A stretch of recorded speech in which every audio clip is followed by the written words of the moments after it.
ஆண்டவருடைய பரிசுத்த நாமத்திற்கு மகிமை உண்டாவதாக. இன்றைக்கும் ஒரு அருமையான சாட்சியை நாம் கேட்கப் போகிறோம். பாஸ்டர் ஷாஜன் ஜார்ஜ் கோட்டயத்தில் டெலிவரன்ஸ் சர்ச்சினுடைய பொதுகர். ஃபோர்ட் கொச்சியில் ஒரு ரோமன் கத்தோலிக்க குடும்பத்தில் 3வது பையனாக பிறந்தவர். 2 சகோதரிகள், ஒரு தம்பி. அப்பா ஜார்ஜ், அம்மா மேரி. அப்பா ஒரு கல்லாசாரி, கல் வேலை செய்கிறவர். 6ஆம் வகுப்பு படிக்கிறது வரைக்கும் எல்லாம் சுமூகமாக போய்கொண்டிருந்தது. ஷாஜன் 6ஆம் வகுப்பு படிக்கிற பொழுது அப்பாவினுடைய தீவிரமான குடி நிமித்தம் அவருடைய 2 நுரையீரல்களும் பழுதடைந்திருது. இரத்த வாந்தி எடுக்க தொடங்கினார். பின்பு அம்மாவும் சகோதரிகளும் சேர்ந்து பீடி சுற்றி அப்படிதான் தினமும் அதில் கிடைத்த வருமானத்தில் தான் இந்த குடும்பம் நடக்க தொடங்கினது. அந்த நாட்களில் காரிஸ்மேட்டிக் இயக்கங்கள் ரோமன் கத்தோலிக்க திருச்சபைகளில் ஆவியானவருடைய நடத்துதலின்படி நன்றாக நடைபெற தொடங்கினது. மேத்யூ திருமல் என்கிற ஒரு பாதிரியார் ரோமன் கத்தோலிக்க சபையிலிருந்து வெளியே வந்து தியான கூட்டங்களை நடத்த தொடங்கினார். அந்த கூட்டங்களுக்கு அப்பாவும் அம்மாவும் போக தொடங்கினார்கள். இந்த நாட்களில் அம்மாவுடைய 2 கரங்களும் ஏதோ ஒரு நோய்வாய்ப்பட்டு 2 கரங்களும் புண்கள் வந்து ரணமாகி போயிருது. இந்த கூட்டங்களுக்கு போன அப்பாவும் அம்மா 2 பேரும் அற்புதமாக சுகமடைந்தார். மேத்யூ திருமல் அச்சன் இவர்களிடத்தில் ஒரு அறிவுரை சொல்லியிருந்தார் இந்த குடும்பத்தில். இனிமேல் நீங்கள் போகிற திருச்சபைக்கு செல்லுங்கள், ஆனால் விக்கிரக வழிபாடை மாத்திரம் செய்யாதிருங்கள் என்கிற ஒரு ஆலோசனையை இவர்களுக்கு சொல்லி அனுப்பியிருந்தார். 8ஆம் வகுப்பு வரை ஷாஜன் படித்தார். 8ஆம் வகுப்பிற்கு பின்பு பள்ளிக்கூடத்திற்கு போவதற்கான ஒரு அப்படிப்பட்டதான ஒரு உணர்வு அவருக்கு இல்லாமல் போய் படிப்பு நிறுத்தப்பட்டது. நண்பர்களுடைய சேர்க்கை நிமித்தம் எல்லா தீய குணங்களும் பற்றி கொண்டது. குடிக்கிறதும், கஞ்சா, புகைப்பிடிக்கிறது போன்ற பழக்க வழக்கங்கள் இவரை ஒவ்வொரு நாளும் மிகவும் மோசமான நிலைமைக்கு தள்ளி கொண்டிருந்தது. அம்மா எல்லா நாளும் காலையில் கடுங்காப்பி கொண்டு வந்து வைப்பார்கள். வைக்கும்போது இப்படி சொல்லுவார்கள், வேளாங்கண்ணி மாதாவே, வண்டி இடித்து நிறைய பேர் செத்து போயிடுறான், அப்படி ஏன் இவன் சாகாமல் இப்படி இருக்கிறான், அப்படி ஒரு ஆசீர்வாதத்தோடு கூட தான் அந்த ஒரு காப்பியை வச்சுட்டு அம்மா போகிறது. உறக்கம் இல்லை, மோசமான நண்பர்கள், குடி, சமாதானத்தை தொலைத்த ஒரு வாழ்க்கை. அப்பா சுகமான பிறகு மறுபடியும் வேலைக்கு போக தொடங்கினார். இவரும் அந்த கல் பணிகளுக்கு அப்பாவோடு கூட சேர்ந்து போக தொடங்கினார். ஆனால் கிடைக்கிற பணம் எல்லாம் இப்படி விரயமாயிற்று. நண்பர்கள் எல்லாரும் சேர்ந்து ஒரு நாளைக்கு கோவாவுக்கும் பாம்பேக்கும் பின்பு ஆக்ராவில் போய் தாஜ்மஹால் எல்லாம் பார்த்து உல்லாசமாக இருந்து விட்டு வருவதாக திட்டம் போட்டு அதற்கான பிரயாண ஆயத்தங்களை எல்லாம் செய்திருந்தார்கள். இவர்களுடைய நண்பர்களில் ஒருவன் ஒரு நாள் காலையில், ஒரு ஞாயிற்றுக்கிழமையின் காலையில் இவருடைய வீட்டுக்கு, ஷாஜனுடைய வீட்டிற்கு வந்தார். வந்து ஷாஜா, நேற்று ராத்திரி நான் ஒரு கனவு கண்டேன். ஆண்டவர் உடனே ஒரு பெரிய பாஸ்டர் ஆக்க போறார். பாஸ்டர்னா என்னன்னு தெரியாது, அதனால நீ ஏன் கூட நான் ஆராதிக்கிற அந்த சபைக்கு வரணும் என்று இவனை நிர்பந்தமாக அழைத்தார். இவனுடைய அந்த தொடர்ந்து அனத்தினதுனால இன்னி 2 நண்பர்களையும் அழைத்து கொண்டு அந்த நண்பர் ஆராதிக்கிற அந்த சபைக்கு போனார்கள். ஒரு வீட்டினுடைய ஒரு வரவேற்பறை தான், ஒரு ஹால் தான். ஒரு 20 பேர் உட்கார்ந்திருக்கிறார்கள். அதனுடைய பின் வரிசையில் போய் 4 நண்பர்களும் அமர்ந்து கொண்டார்கள். ஏற்கனவே மேத்யூ திருமல் அச்சன் சொல்லியிருக்கிறார், எந்த காரணத்தை கொண்டும் இந்த பெந்தகோஸ்காரங்க நடத்துகிற கூட்டத்துக்கு போயிடக்கூடாது. அவங்க உங்களுக்காக ஜெபம் பண்ணுறோம்னு சொல்லி ஒரு ஜிப்பு போட்ட ஒரு பைபிள் வச்சுருப்பாங்க. அதை நீ கண்ணை மூடி ஜெபம் பண்ணிகிட்டு இருக்கும்போது அந்த ஜிப்பை திறந்து அதுக்குள்ளே ஒரு பொடி வச்சுருப்பாங்க. அதை நாங்கள் உங்கள் மேலே ஊதிடுவாங்க. அப்புறமா அந்த பாஸ்டர் என்ன சொல்கிறாரோ அதைத்தான் நீ கடைசி வரைக்கும் கேட்க வேண்டியிருக்கும்.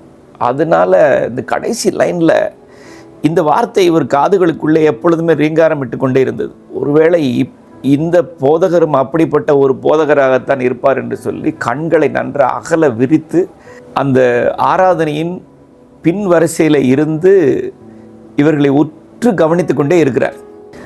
ஆனால் போதகருக்கும் இவருக்கும் நடுவே 2 ஃபேனும் இருக்குது.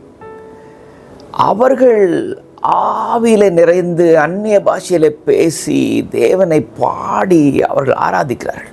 கரங்களை தட்டி போதகர் நல்ல ஒரு தம்பேறு அடித்து நன்றாக ஒரு ஆராதனை நடைபெறுகிறது. சற்று நேரத்திற்கெல்லாம் ஷாஜனுக்கும் என்ன செய்கிறது என்று அவருக்கே புரியாத வண்ணம் தன்னுடைய 2 கரங்களையும் அடிக்க தொடங்கினார். 2 கரங்களையும் அடிக்கிறாருன்னா எலும்பெல்லாம் நொறுங்கி போகிற அளவுக்கு மிகவும் பலமாக இந்த 2 கரங்களையும் அடித்து, ஆனால் சற்று நேரத்திற்கு பின்பு உணர்வு வந்தவராக தன்னுடைய நண்பர்களை பார்க்கிறார். அவங்க இவனை பார்த்து சிரிச்சுக்கிட்டு இருக்காங்க. அந்த கூட வந்த 2 நண்பர்களும் 2 கரங்களையும் பின்னாலே கட்டி கொண்டார். ஆனாலும் சற்று நேரத்திற்கெல்லாம் பரிசுத்த ஆவியானவர் ஷாஜன் மேலே பயங்கரமாக வந்து இறங்கினார். இவர் தேவனை பாடி துதித்து தேவன் அவரை அன்றைக்கு அபிஷேகம் பண்ணினார். இந்த ஆலய ஆராதனையின் நிறைவில் இவரை அழைத்து கொண்டு போன நண்பர் சொன்னார், ஷாஜா, இனிமே நீ எங்கே வேணா போ, ஆண்டவர் உன்னை அபிஷேகம் பண்ணிவிட்டார் என்று சொல்லி கொண்டு வந்து வீட்டில் கொண்டு வந்து விட்டு போய்விட்டார். அன்னைக்கு மத்தியானம் இவங்க வீட்டில் இருந்த ஒரு ஆரோசி பைபிள் எடுத்து ஒரு சாக்கை எடுத்து விரித்து கீழே உட்காந்து வாசிக்க தொடங்கினவர் தான் இரவு வரை வாசிக்கிறார். மறுபடியும் ஒழுங்காக வேலைக்கு போக தொடங்கும். குடும்பத்திற்கு இதை கண்ட பொழுது ஒரு சந்தோஷம். வீடு, வேலை முடிஞ்சால் சர்ச். பாஸ்டருக்கு அந்த நாட்களில் பிள்ளைகள் இல்லை. ஸோ போதகர் வீட்டில் இருக்கிற எல்லா வேலைகளையும் செய்கிறது ஷாஜன் தான். அப்படி அந்த குடும்பத்தோடு கூட ஒரு ஐக்கியமாகி போனார் ஷாஜன். ஒரு நாள் இவருக்கு ஒரு அழைப்பு, ஆண்டவருடைய அழைப்பு இவருக்கு வந்தது. ஆண்டவர் அந்த நண்பருக்கு கனவிலே சொல்லியிருந்த போலவே ஆண்டவர் இவரை அழைத்தார். சில 2 வருஷத்துக்கு அப்புறமா போதகரிடத்தில் போய் சொன்னார், பாஸ்டர் என்னை ஊழியத்துக்கு அனுப்பி விடுங்க. பாஸ்டர் சொன்னார், நீ 8ஆம் கிளாஸ் தானப்பா படிச்சிருக்க, உன்னை எந்த பைபிள் ஸ்கூலுக்கு அனுப்புறது? சரி பரவாயில்ல என்று சொல்லி New India Church of God Bible காலேஜில் நான் அவனுக்கு அட்மிஷன் வாங்கி தரேன் என்று பாஸ்டர் இவரிடத்தில் சொன்னார். இவர் அதற்கு ஆயத்தமானார். அன்று ராத்திரியிலே ஆண்டவர் சொன்னார், நீ எங்கேயும் படிக்க போக வேண்டாம், என்னுடைய பாதத்தில் அமர்ந்திரு, நான் உனக்கு சொல்லித்தரலாம் என்று ஆண்டவர் இவருக்கு சொன்னார். அடுத்த நாள் வந்து போதகரிடத்தில் சொன்னார், பாஸ்டர் நேற்று ராத்திரி ஆண்டவர் என்கிட்ட வந்து என்னை பைபிள் ஸ்கூலுக்கு போக வேண்டாம், அவர் பாதத்தில் அமர்ந்து கேட்கும்படியாக சொல்லிவிட்டார் என்று போதகரிடத்தில் சொன்னார். போதகர் இவரை பார்த்து சிரித்தார். மறுபடியும் இவருக்கு அங்கே ஊழியத்துக்கு போகணுங்கிற ஒரு பெரிய வேகம் இருக்குது. அப்போ ஆண்டவர் பேசினார், பலியை பார்க்கிலும் கீழ்ப்படிதலும் ஆட்டுக்கடாக்களின் நினத்தை பார்க்கிலும் செவி கொடுத்தலும் உத்தமம் என்கிற வசனம் 1 சாமுவேல் 15:22 உள்ள வசனம் இவருக்கு பேசப்பட்டது. பாஸ்டர் இடத்துல வந்து, பாஸ்டர் நான் எங்கேயும் போகல என்று சொல்லி இருக்க தொடங்கினார். ஆனால் ஊழிய வாஞ்சை மட்டும் மனசுக்குள்ளே பற்றி எரிந்து கொண்டிருந்தது. 21 நாள் கடும் உபவாசம், பின்பு 1 மாதம் சாப்பிட்றது, பின்பு 21 நாள் உபவாசம், பின்பு 1 மாதம் சாப்பிட்றது, பின்பு 21 நாள் உபவாசம், 3வது முறை 21 நாள் உபவாசம். சரீரமெல்லாம் இளைத்து போனது. இதுக்கிடையில் வேலைக்கும் போகிறார். ஸோ 17வது நாள் 16வது நாள் உபவாசத்தின் சமயத்தில் போதகர் ஒரு வீட்டு கூட்டத்துக்கு அழைத்து கொண்டு போனார். போதகர் சொல்லியிருந்தார், ஷாஜா இன்னைக்கு நான் பிரசங்கம் பண்ணுறதுக்கு முன்னாடி நீ ஒரு 10 நிமிஷம் பிரசங்கம் பண்ணுவ என்று சொல்லியிருந்தார். சந்தோஷமாக போய் வீட்டில் போய் டேனியல் ரெஃபரன்ஸ் பைபிள்லாம் எடுத்து வச்சு புதிய சிருஷ்டி என்கிற தலைப்பில் ஒரு 7 பாயிண்ட் எல்லாம் எடுத்து ரெடி பண்ணி அந்த வீட்டுக்கு போனார். அங்கே போய் அந்த பிரசங்கம் பண்ணுறதுக்கு எந்திரிச்சு நின்ன உடனே முழு பிரசங்கமும் மறந்து போயிடுச்சு. அன்றைக்கு எல்லாரும் இவர் காண்பித்த அந்த சேஷ்டைகளை எல்லாம் பார்த்து எல்லா பெண்களும் இவரை பார்த்து நகைத்து சிரித்தார்கள். போதகர் இவரை கூர்ந்து பார்த்தார். அப்பொழுதே இவருக்கு புரிந்து விட்டது, இன்றைக்கு நமக்கு சரியான காரியம் இன்றைக்கு இருக்கிறது என்று நினைத்தார். அன்றைக்கு ராத்திரி காரில் வந்து ஏறும்போது போதகர் சொன்னார், புது சிருஷ்டி வண்டியில் ஏறு என்று சொல்லி இவரை வண்டிக்குள்ளே ஏற்றினார். அப்பொழுது அவர் மனைவியை பார்த்து சொன்னார், எம்மா சிந்து, பாஸ்டருடைய மகள் மனைவியினுடைய பெயர், எம்மா சிந்து, இவனை ஒன்றுக்குமே பிரயோஜனப்படாது, இவ்வளவு நாளைக்கு சர்ச்சுக்கு வரான், அவனை ஒரு 10 நிமிஷம் பிரசங்கம் பண்ண சொல்லி சொன்னான், இந்த மாதிரி இருக்கிறான், இவன் ஊழியத்துக்கு போகணுங்கிறான், இவனை ஒன்றுக்குமே பிரயோஜனப்படாது என்று பாஸ்டர் அன்றைக்கு சொன்னார். அது இவரை மிகவும் பயங்கரமாக வருத்தப்படுத்தினது. 17ஆவது நாள் அன்றைக்கு காலையில் வந்து 2 பாட்டில் தண்ணி எடுத்துக்கிட்டு ஒரு அறைக்குள்ளே ஏறி கதவை அடைத்து கொண்டு, ஆண்டவரே, நீர் என்னை அபிஷேகம் பண்ணும், ஊழியத்திற்காக என்னை அபிஷேகம் பண்ணும், என் வாயிலே வார்த்தையை போடும், இல்லைன்னா என்னை எப்படி எலியாவை எடுத்துக்கிட்டீங்களோ அந்த மாதிரி என்னை எடுத்துக்கோங்க, இனிமேல் எனக்கு இப்படி இருந்து எனக்கு பிரயோஜனம் இல்லை என்று சொல்கிற அந்த தீவிரத்தை ஆண்டவர் பார்த்து இவர் ஜெபித்து கொண்டிருந்த அந்த அறைக்குள் இறங்கி வந்தார். இறங்கி வந்து இவர் தலை மேலே கையை வைத்து இவரை ஆசீர்வதித்தார்.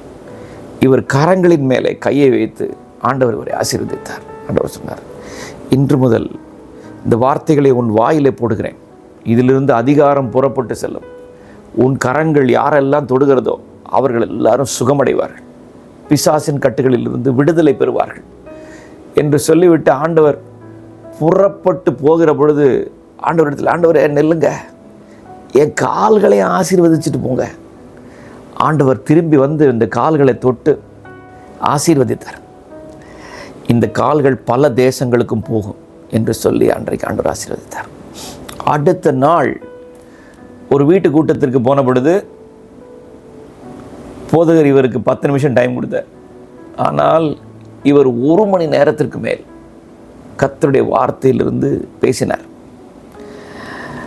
யோவான் 7ஆம் அதிகாரம் 38ஆம் வசனத்திலிருந்து பிரசங்கம் செய்தார். வேத வாக்கியம் சொல்லுகிறபடி, என்னிடத்தில் விசுவாசமாயிருக்கிறவன் எவனோ அவன் உள்ளத்திலிருந்து ஜீவ தண்ணீர் உள்ள நதிகள் ஓடும் என்கிற வசனத்தை வைத்து மிக அற்புதமான ஒரு பிரசங்கத்தை அன்றைக்கு பண்ணி முடித்தார். போதகருக்கும் சபை மக்களுக்கும் மிகப்பெரிய ஆச்சரியமாக மாறி போனது. அன்றைக்கு ஒரு குடும்பம் பாம்பேயிலிருந்து இந்த வீட்டு கூட்டத்துக்கு வந்திருந்தது. அந்த கூட்டத்தின் நிறைவில் அந்த குடும்பம் வந்து அந்த நபர் இவரிடத்துல வந்து கேட்டார், பிரதர் ஷாஜன், நீங்கள் பாம்பேயில் வந்து எங்கள் சபையில் பிரசங்கம் பண்ணுகிறீர்களா என்று சொல்லி அழைத்த பொழுது இவர் சொன்னார், எனக்கு பிரசங்கம் பண்ணலாம் தெரியாது, பரவாயில்ல வாங்க, உங்கள் மேலே அபிஷேகம் இருக்கிறதை நான் பார்க்கிறேன் என்று சொல்லி இவரை அழைத்து கொண்டு போனார்.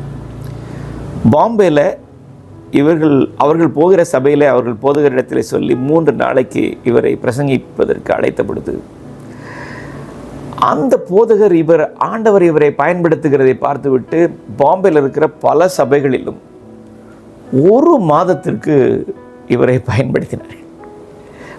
முதலாக போன ஒரு மிஷனரி யாத்திரை. அவர் திரும்பி வந்தவுடனே இவரை பரியாசம் செய்கிற அநேக போதகர்கள் இருந்தார்கள். ஒருவர் இவரை பார்த்துவிட்டு கேட்கிறார், ஷாஜா எங்கே போய் கொண்டிருக்கிறேன்? நான் இன்றைக்கு திருச்சூருக்கு போய் கொண்டிருக்கிறேன். அங்கே என்ன வேலை என்று கேட்ட பொழுது, ஒரு சபையில் என்னை பிரசங்கிப்பதற்கு அழைத்திருக்கிறார்கள். இப்படி கர்த்தர் கேரளத்தின் பல இடங்களுக்கும் கொண்டு போய் ஷாஜனை பயன்படுத்த தொடங்கினார்.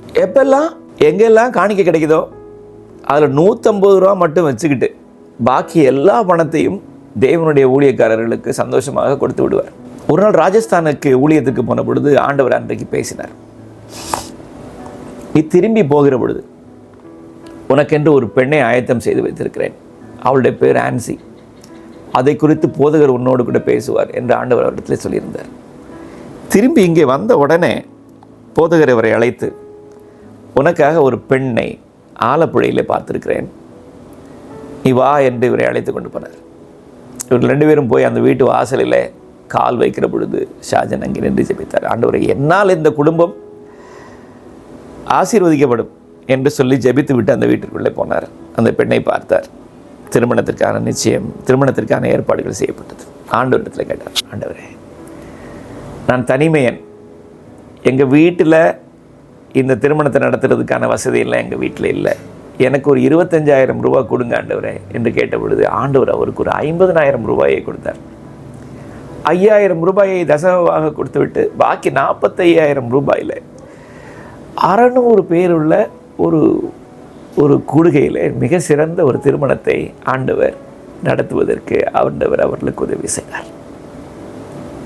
திருமணம் முடிந்த பின்பு போதகர் இவர்களை ஜெபித்து கோட்டயத்தில் இருக்கிற கொல்லாட் என்கிற ஒரு இடத்திற்கு இக்குமெனிக்கல் ஃபெலோஷிப்பில் போய் பிரசங்கம் செய்வதற்காக இவரை அனுப்பி வைத்தார்.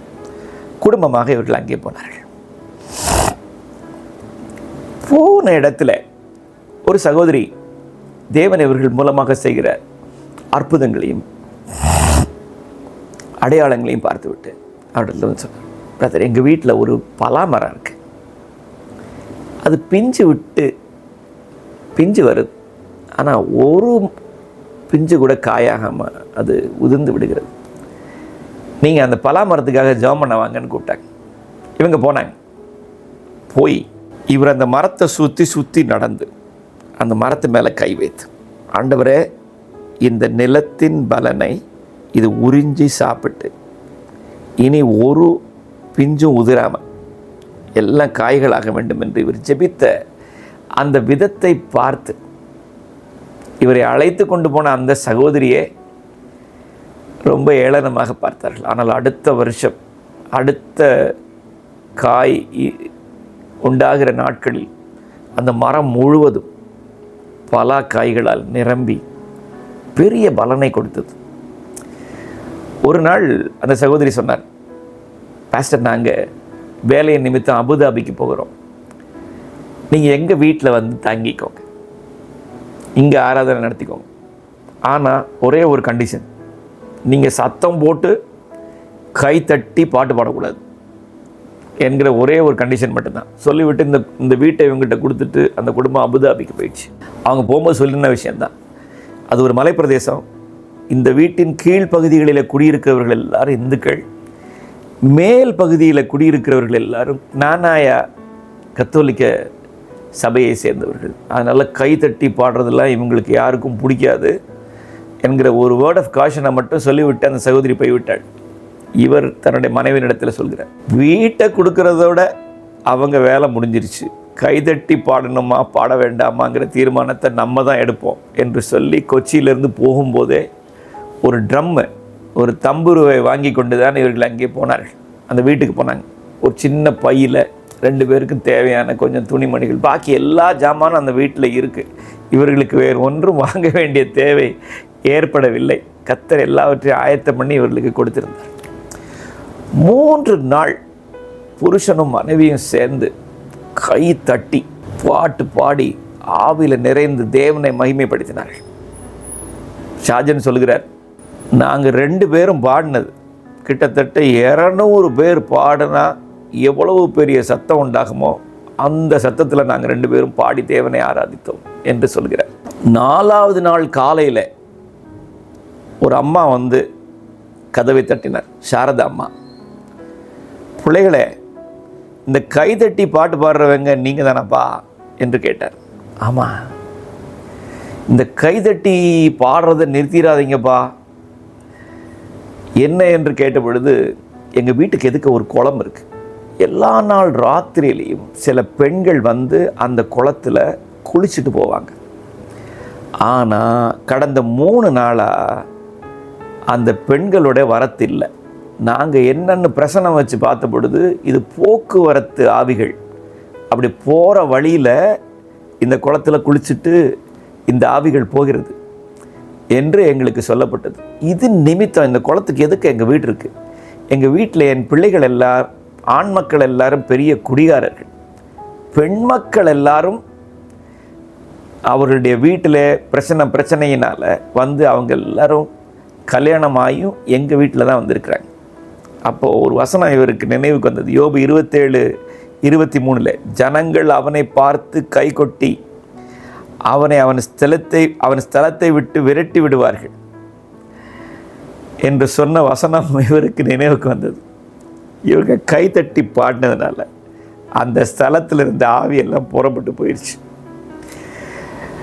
இதை கேட்ட உடனே ஷாஜன் சொன்னார் மனைவியிடத்தில், ஆன்சி, இன்னைக்கு நீ செஞ்சு வச்சிருக்கிற சாப்பாடெல்லாம் காலையில் வேண்டாம், இன்னையிலேருந்து 40 நாள் உபவாசம் என்று சொல்லி உபவாசத்தோடு கூட தேவனுடைய சன்னிதானத்தில் புருஷனும் மனைவி இருந்து ஜெபிக்க தொடங்கினார்கள். 37வது நாள் இரவு கதவு தட்டப்படுகிறதை போய் கேட்டார்கள். கதவு போய் திறந்த உடனே ஒரு பெண் நிற்கிறாள். தலைவிரி கோலமாக நாக்க தொங்க போட்டுட்டு சோனின்னு ஒரு பெண் நிற்கிறாள். அந்த பெண்ணுக்கு பின்னாடியே அந்த பெண்ணோட அம்மா பொன்னம்மா, அந்த பகுதியிலே பெரிய மந்திரவாதினி, அவர்களும் வந்து நிற்கிறார்கள். இந்த பெண்ணோட அம்மா போதகர் ஷாஜனிடத்தில் பேரம் பேசுகிறார்கள். பாஸ்டர், நம்ம 2 பேரும் ஒரு ஒப்பந்தத்துக்கு வருவோம், அவளை ஒன்றும் செஞ்சிடாதீங்க, அவளை ஒன்றும் அவளுக்குள்ளே இருக்க பிசாசை துரத்தி விட்டுறாதீங்க. அது பயங்கரமான ஒரு காட்டேரி பிசாசு, அதை ஏதாவது நீங்கள் செஞ்சீங்கன்னா உங்களை தூக்கிடும், உங்களை தட்டிடும் என்று அந்த அம்மா சொன்னாள். இயேசுவின் நாமத்தினால என்று சொல்லி இவர் தன்னுடைய கரங்களை அந்த பெண் மேலே வைக்கவும் அம்மாவும் மகளும் 2 பேரும் உருண்டு இயேசுவின் நாமத்தினால இவர் அவர்களை பிசாசை துரத்தினதோடு அவர்கள் சுகமடைந்து விட்டார்கள். இந்த அலறல் சத்தமெல்லாம் கேட்டு அந்த முழு காலனியில் இருக்கிற அநேக வீடுகளில் இருக்கிற பெண்கள் மேல் இருந்த பிசாசு எல்லாம் அவங்க வீட்டில் உருண்டு பெறல தொடங்கிருச்சு. ஒரு பெரிய கூட்டம் இவங்க வீட்டு வாசலில் வந்து கூடிருச்சு. பாதி கூட்டம் இவரை இங்கேருந்து உடனே துரத்தி விடணும்னு நிற்கிது, மீதி கூட்டம் இவரை ஆதரித்து நிற்கிது. ராத்திரி 12 மணி ஆன பொழுது இந்த சோனி வீட்டுக்கு போய் ராத்திரி ஊர்வலமாக, இந்த சனங்க பூரா சேர்ந்து ஊர்வலமாக அவங்க வீட்டுக்கு போய் அவங்க வீட்டில் இருந்த எல்லா விக்கிரகங்களையும் எல்லா போட்டோவையும் எடுத்து ஒரு சாக்கில் போட்டு அது மேலே ஏறி மிதித்து அதை எடுத்து அவர்களை வீட்டை விட்டு அகற்றினார்கள். அன்றைக்கு ராத்திரி 6 குடும்பம் ரசிக்கப்பட்டு ஞான ஸ்நானத்துக்கு ஒப்பு கொடுத்தார்கள். அப்படி கோட்டயத்தில் ஒரு டவுனோட சென்டரில் ஒரு சபை தொடங்குறதுக்கு ஆண்டவர் அவர்களுக்கு கிருபை பாராட்டினார். கொஞ்ச நாட்களில் ஆண்டவர் ஒரு 25 சென்ட் இடத்த கொடுத்தார். 1000 பேர் உட்காருவதற்கான ஒரு நல்ல ஆலய கட்டிடத்தை பல இடங்களுக்கும் இவர் சுவிசேஷம் சொல்ல போய் அதிலிருந்து கிடைத்த தொகையிலிருந்து நல்ல ஒரு ஆலயத்தை இவர்கள் கட்டினார்கள். நல்ல ஏர் கண்டிஷனோடு கூட நல்ல ஒரு திருச்சபையை இவர்கள் கட்டினார்கள். ஒரு திருச்சபை ஆலயத்தை கட்டினார்கள். கொஞ்ச நாளில் இவருடைய மூத்த பையனுக்கு உடம்பில் ஒரு சின்ன கட்டி வந்தது. இவர் அந்த குழந்தைக்காக ஜெபித்த பொழுது அந்த கட்டி கருகி போனது. அதற்கு பின்பு இவர் சவுதி அரேபியாவில் ஊழியத்தின் நிமித்தம் 1 மாதத்திற்காக போனார். போய் திரும்பி வந்து பார்க்கிற பொழுது இந்த குழந்தையின் சரீரம் முழுவதும் கட்டிகள். என்னவென்று போய் கோட்டயத்தில் இருக்கிற ஒரு பெரிய ஹாஸ்பிட்டல், மாதா ஹாஸ்பிட்டலில் போய் எக்ஸாமின் பண்ணி பார்த்த பொழுது இந்த குழந்தைக்கு வந்திருக்கிற நோய் லிம்போமா என்கிற கேன்சர். சரீரம் முழுசு வந்திருக்கு, கேன்சர் வந்திருக்கு. குழந்தை அப்படியே உருகி போனான். இதை பார்த்த பலரும், அந்த தேசத்தில் இருந்த போதகர்கள், விசுவாசிகள், இவர்கள் எல்லாரும், இவன் ரொம்ப அகங்காரமாக இவ்வளோ பெரிய கோயிலெலாம் கட்டணுமா, அதுக்கு தான் ஆண்டவர் இவனுக்கு தண்டனை கொடுத்துருக்கார் என்று சொல்லி எள்ளி நகையாடினார்கள், அவதூறாக பேசினார்கள். இந்த குழந்தையை அழைத்து கொண்டு இவர்கள் திருவனந்தபுரத்தில் இருக்கிற ரீஜனல் கேன்சர் சென்டருக்கு போனார்கள். 5வது கீமோ கொடுக்கிற பொழுது இந்த குழந்தைக்கு வலிப்பு வந்தது, ஃபிட்ஸ் வந்தது. ஃபிட்ஸ் வருவது இயற்கை தான். ஆனால் 5வது கீமோ கொடுக்கிற பொழுது மூளைக்கு போகிற ஒரு நரம்பு அறுந்து போய்விட்டது. மற்ற நரம்புகளில் இருக்கிற இரத்தம் உறைந்து போனது. இது ஒரு விசித்திரமான ஒரு காரியம். இதை பார்த்த பொழுது டாக்டர்கள் சொன்னார்கள், இனிமேல் எங்களால் ஒன்றும் செய்ய முடியாது, இந்த குழந்தை இப்படியே வெஜிடபிளாக இருப்பான், திரும்பி ரெக்கவர் ஆகிறதுக்கான எந்த வாய்ப்புகளும் இல்லை, சில 1 வருஷம் வேணால் அவன் ஐசியூவிலே இருந்து மரித்து போக வேண்டியிருந்தான், வேறு ஒன்றும் செய்கிறதுக்கு ஆப்ஷன்ஸ் இல்லை. அவர் சொல்லி கொண்டிருந்த பொழுதே அந்த குழந்தை கோமாவுக்குள்ளே போய்விட்டது. அடுத்த நாள் ஞாயிற்றுக்கிழமை அங்கே ஒரு வீடு வாடகைக்கு எடுத்து அங்கே இருக்கிறார்கள் பிள்ளையினுடைய ட்ரீட்மெண்ட்டுக்காக. அப்போ சனிக்கிழமை இரவு தன்னுடைய காரை ஓட்டி இவர் வருகிறார். கோட்டயத்துக்கு வந்து கொண்டிருக்கிறார். தன்னுடைய ஃபோனில் அடிக்கிற ஒவ்வொரு மணி ஓசையும் இவருக்கு பயத்தை கொண்டு வருது. ஒருவேளை தன்னுடைய மனைவி தன்னுடைய பிள்ளையினுடைய இறப்பை சொல்வதற்காக அழைக்கிறாள் என்று சொல்லி தான் ஒரு தகப்பனுடைய ஒரு ஆதங்கம். இப்படி வண்டி ஓடி வந்து வீட்டில் உறக்கம் இல்லாமல் அடுத்த நாள் காலையில் ஆராதனையில் எல்லா ஜனங்களும் சேர்ந்து அன்றைக்கு ஜெபிக்கிறார்கள். நான் அந்த அந்த ஆராதனையினுடைய அந்த ரெக்கார்டிங்கை நான் பார்த்தேன். அன்றைக்கு அவர்கள் ஜெபிக்கிறார்கள். இவருடைய போதகர் CX பிஜுவும் அன்றைக்கு அந்த ஆராதனைக்கு வந்திருக்கிறார். இவர் ஜெபிக்கிறார், ஆண்டவரே, என் பிள்ளையை சுகமாக்குவதற்கு நீர் ஒரு தூதனை அனுப்பினால் போதாது, நீர் பிரதான தூதனை அனுப்பினால் போதாது, நீரே இறங்கி வந்து என்னுடைய பிள்ளையை சுகமாக்க வேண்டும் என்று சொல்லி இவர் ஜெபிக்கிறார். அந்த முழு சபையும் சேர்ந்து கண்ணீரோடு கூட இந்த போதகரோடு கூட சேர்ந்து இந்த பிள்ளைக்காக ஜெபிக்கிறது. சற்று நேரத்திற்கெல்லாம் இவருடைய ஃபோன் அடித்தது. ஃபோனை எடுத்துக்கொண்டு பயத்தோடு வெளியே ஓடினார். வெளியே ஓடினால் அவருடைய மனைவி பேசுகிறார் மறுமுனையில், பிள்ளை உங்களிடத்திலே பேச விரும்புகிறான் என்று சொல்லி ஃபோனை பையனிடத்திலே கொடுத்த பொழுது பையன் சொல்கிறான், அப்பா, நான் இருந்த அறைக்குள் இயேசு இறங்கி வந்தார், என்னை தொட்டு பூரணமாக சுகமாக்கினார், இப்போ என் சரீரத்தில் எங்குமே ஒரு கட்டியும் இல்லை, பூரணமாக சுகமடைந்து விட்டேன். அந்த குழந்தை பேசுகிறதை ஃபோனுடைய மறுமுனையில் அப்பா கேட்கிறார். இது ஒரு மிகப்பெரிய சாட்சி. கர்த்தர் அந்த நாளில் அந்த குழந்தையை சுகமாக்கினார். சில நாட்களுக்கு பின்பு அங்கே இருந்து அந்த குழந்தையும் வந்து சாட்சி சொல்கிறதையும் நான் அந்த வீடியோ ரெக்கார்டிங்கில் நான் பார்த்தேன். இன்றைக்கு அந்த குழந்தை அன்றைக்கு சுகமில்லாமல் இருந்த நாள் அவனுக்கு 12 வயது. இன்றைக்கு அந்த சபையினுடைய ஒரு மிக நேர்த்தியாக வாத்தியம் வாசிக்கிற, ஆர்கன் வாசிக்கிற, கீபோர்டு வாசிக்கிற ஒரு ஒரு இசை வல்லுநரைத்தான் இப்பொழுது பார்க்க முடிகிறது. கர்த்தர் அவனை சுகமாக்கி இன்றைக்கு நன்றாக படிக்கவும் கர்த்தருடைய ஊழியத்தில் பயன்படவும் ஆண்டவர் பயன்படுத்துகிறார். இந்த சபையில் இன்றைக்கு 2000 ஆத்துமாக்கள் இருக்கிறார்கள். 2 ஆராதனைகள் அவர்களுக்கு நடைபெறுகிறது. கர்த்தர் இந்த தேவனுடைய மனுஷனை ஆண்டவர் சொல்லியிருந்தபடி கால்களில் தொட்டு ஆசீர்வாதம் பண்ண மாதிரியே உலகம் முழுவதும் கொண்டு போய் தீர்க்க தரிசன வரத்தினால நிறைத்து அநேகரை சுகமாக்கி, இவர் போகாத தேசங்கள் இல்லைன்னு தான் சொல்லலாம், அப்படி கர்த்தர் இவரை பல தேசங்களிலும் கொண்டு போய் பயன்படுத்துகிறார். யாரெல்லாம் ஆண்டவருக்குன்னு தங்களை அர்ப்பணிக்கிறார்களோ அவர்களை பயன்படுத்துவதற்கு ஆண்டவர் இன்றைக்கும் தயாராக இருக்கிறார். Availability matters. இன்றைக்கு ஆண்டவர் உங்களை இப்படி அழைப்பாரானால் உன்னை பற்றியும் கவலைப்பட வேண்டாம். அழைக்கிறவர் உண்மை உள்ளவர் என்று வேதவசனம் சொல்கிறது. ஒவ்வொருத்தரையும் அழைத்து ஒவ்வொருத்தரையும் பயன்படுத்துகிற விதங்கள் வேறு. ஆண்டவர் உங்களுக்கென்று வைத்திருக்கிற ஊழியத்தை உங்கள் மூலமாக நிறைவேற்றுவார். இந்த சாட்சியின் மூலமாக ஆண்டவர் உங்களை ஆசீர்வதிப்பாராக. நன்றி.